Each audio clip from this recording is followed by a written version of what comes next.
Hello guys, welcome back to my channel. So before starting today video, मैं अपने सभी viewers से कहना चाहूँगी, please go and subscribe to this channel because whomsoever and whatsoever topic मैं अपने इस चैनल पे इंक्लूड करूँगी वो सभी आपके लिए हेल्पफुल होगा inside the computer field. And I hope जो मेरी नेक्स्ट वीडियो हो वो आपके लिए हेल्पफुल रहे, इधर वो किसी प्रोग्रामिंग लैंग्वेज के लिए, इधर वो टेक्निकल इश्यूज को सॉल्व कराने के लिए हो। So for that you need to be updated with this channel.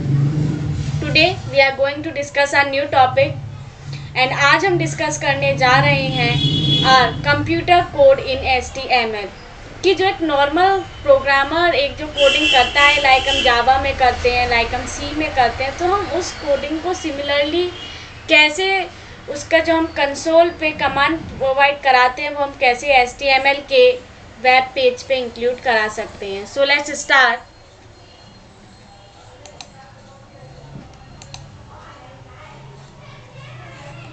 Wait,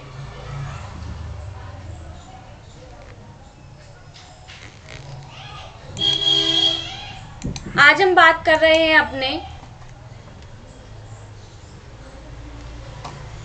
एक पर्टिकुलर कोड की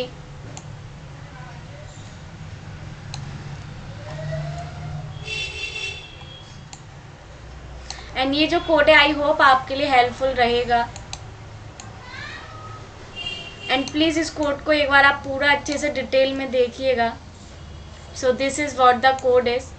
यहाँ पे मैंने आपको एक नॉर्मल कोड प्रोवाइड कराया है जिसमें मैं हर वो एक बेसिक्स आपको बताऊंगी जो एक कंप्यूटर कोड के अंदर मस्ट है किसी भी यूज़र को अंडरस्टैंड करने के लिए। सो आज हम बात करा रहे हैं किसके, अपने कंप्यूटर कोड की। अगर हम एक नॉर्मल कोडिंग की बात करें या हम ये बात करें कि कंप्यूटर क्या अंडरस्टैंड करती है, तो हम कहते हैं ये अंडरस्टैंड करती है मशीन कोडिंग।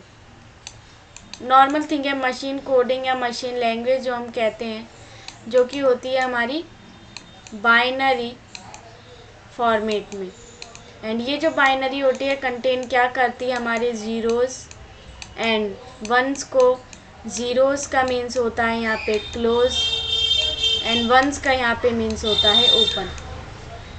हम यही चीज़ अपने इलेक्ट्रिकल में भी पढ़ते हैं और इसका मीन्स होता है दैट इज़ ये हमारा है क्लोज सर्किट और इसके लिए हम पढ़ते हैं open circuit. And here one thing, close circuit का मीन्स यहाँ पे होता है like this and open circuit का मीन्स होता है लाइक दिस। ये हमने बात करी अपने इलेक्ट्रिकल की, थोड़ा मैंने आपको स्नैप बताया बस। सो हम फोकस करते हैं अपनी कंप्यूटर लैंग्वेज के अंदर जो हम पढ़ रहे हैं अपनी क्या, HTML की अगर हम बात करा रहे हैं तो HTML के अंदर हम क्या डिस्क्राइब करा रहे हैं, यहाँ पे डिस्क्राइब करा रहे हैं अपने कंप्यूटर कोड को।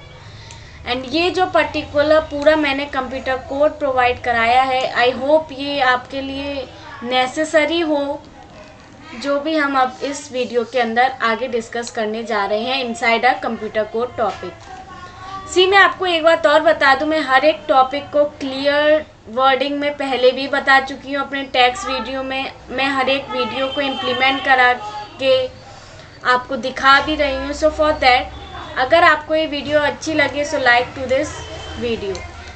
हेयर अब आप देख सकते हैं हेड टैग के अंदर हमने अपना स्टाइल टैग यूज़ करा है। एंड ये टैग मैंने क्यों यूज़ करा है आप यहाँ पे देख सकते हैं, मैंने यहाँ पे प्रोवाइड किया है अपना कोड। एंड ये जो पर्टिकुलर कोड है ये आप देख सकते हैं यहाँ पे प्रोवाइड हुआ है हमारा। सी हियर, ये जो हमारी पर्टिकुलर कोड के टैग्स हैं, one was this and another one is this।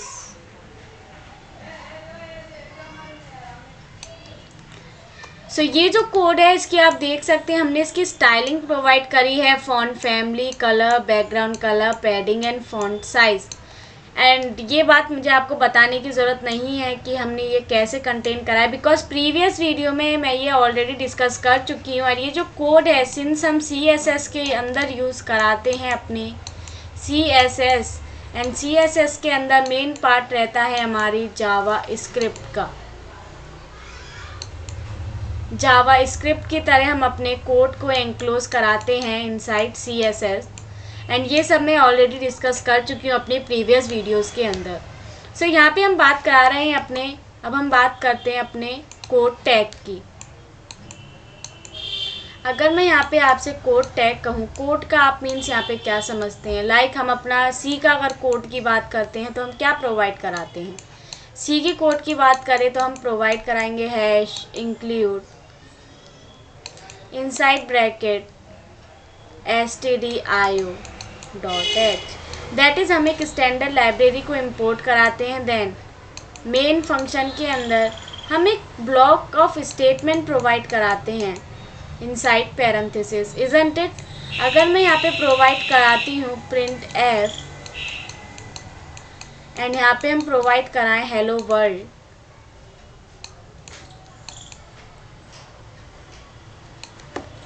सो ये क्या है? हमने particular set of code provide कराया है किसके अंदर? अपनी सी लैंग्वेज के अंदर। दैट इज़ जो प्रिंट एफ है हमें आउटपुट प्रोवाइड कराएगा क्या? At the compiler output provide कराएगा हमें hello world, isn't it? Similarly अगर हम कोड की बात कर रहे हैं अपने HTML के अंदर, सो इसके अंदर हम वो एक्सप्रेशंस प्रोवाइड करा रहे हैं जो हमें इंक्लूड कराने हैं अपने HTML पेज के अंदर। एक्सप्रेशंस, रिमेंबर दिस, या एक्सप्रेशन कह सकते हैं हम, सेट ऑफ स्टेटमेंट्स कह सकते हैं। आप यहाँ देख सकते हैं मैंने सेट ऑफ स्टेटमेंट में मैंने 3 एक्सप्रेशंस प्रोवाइड कराई हैं, जिसमें हमने वेरिएबल प्रोवाइड कराया है, उसकी वैल्यू प्रोवाइड कराई है, एंड हमने ये जो कोड है सिमिलरली वैसे ही प्रोवाइड कराया जैसे हम सी एंड जावा के अंदर इंक्लूड कराते हैं। सो फॉर दैट कोड हम इसमें कोड टैग का यूज़ कराते हैं। अगर हम नॉर्मल वे में कहें कोड टैग का यूज़ करा रहे हैं हम कोड को डिफाइन कराने के लिए, नॉर्मल वर्डिंग में अगर मैं आपसे कहूँ तो। सो ये ऐसे मैंने आपको समझा दिया है। एंड यहाँ पे अनदर थिंग आप देख सकते हैं, इसी सेट ऑफ कोड को अगर मैं प्री के साथ यूज़ करूँ, सो अगर आपने मेरी प्रीवियस वीडियो देखी है तो आपको पता होगा प्री का मीन्स मैंने यहाँ क्या बताया था। प्री का मीन्स था यहाँ pre formatted tags, that is जिस अलाइनमेंट के, जिस ओरिएंटेशन के अंदर हम कोड को रखेंगे, इधर वो वाइट स्पेस इंक्लूड करा रहा है, इधर वो पर्टिकुलर एक्सप्रेशन इंक्लूड करा रहा है बिफोर और आफ्टर। सो वो सिमिलर वे में हमें प्रोवाइड कराएगा क्या? हमारे टैग्स को। That is pre formatted tags का मीन्स यहाँ पे क्या है? जिस वे में हमने ऑलरेडी अपने टैग्स को प्रोवाइड कराया है नोटपैड फाइल के अंदर, उसी सिमिलर वे में हमारा जो वेब पेज के ऊपर आउटपुट होगा वो भी सिमिलर वे में प्रोवाइड होगा, रिगार्डलेस ऑफ एनीथिंग।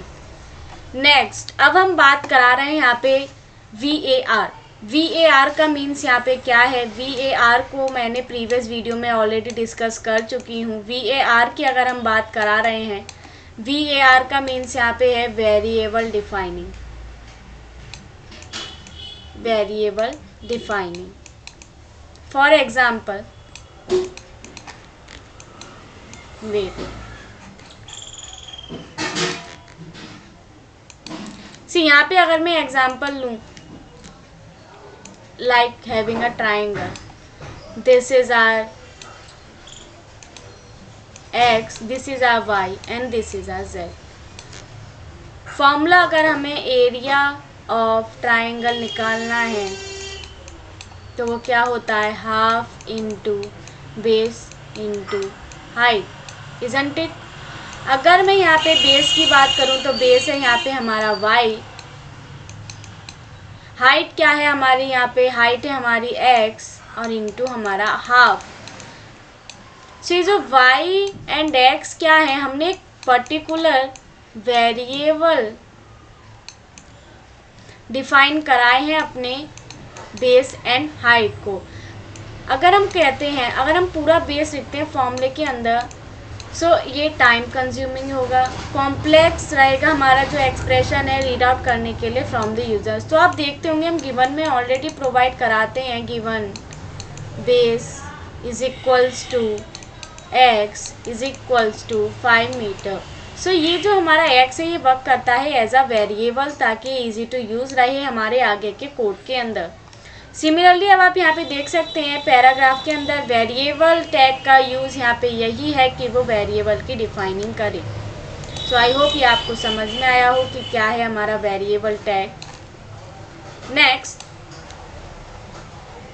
अब हम यहाँ पे बात करा रहे हैं अपने सैंपल की। सैंपल की यहाँ पे अगर हम बात करा रहे हैं सो हम क्या कह रहे हैं, file not found.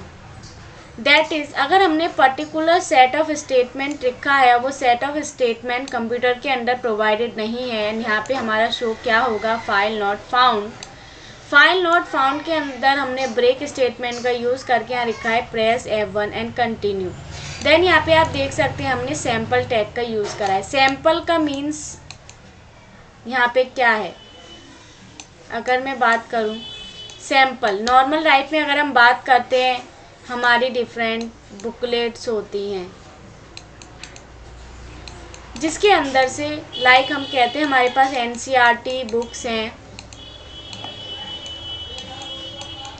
Exam paper तो उसी में से ही आएगा ना, कंटेंट जो इंक्लूड होगा NCERT बुक का ही आएगा हमारे 12th एंड 10th के अंदर। बट सैम्पल पेपर्स हमें प्रोवाइडेड रहते हैं जो हमारा वे को ईज आउट कर देते हैं ये डिफ़ाइन कराने के लिए कि अगर जो आपके इतना सब क्वेश्चंस इंक्लूड रहेंगे अगर एग्ज़ाम पेपर्स में से जो मस्ट क्वेश्चंस हैं वो कौन कौन से इंक्लूड हो सकते हैं और जिन पे आपको फोकस करना ही करना है ताकि आप एग्ज़ाम में अच्छे मार्क्स से पास आउट हों।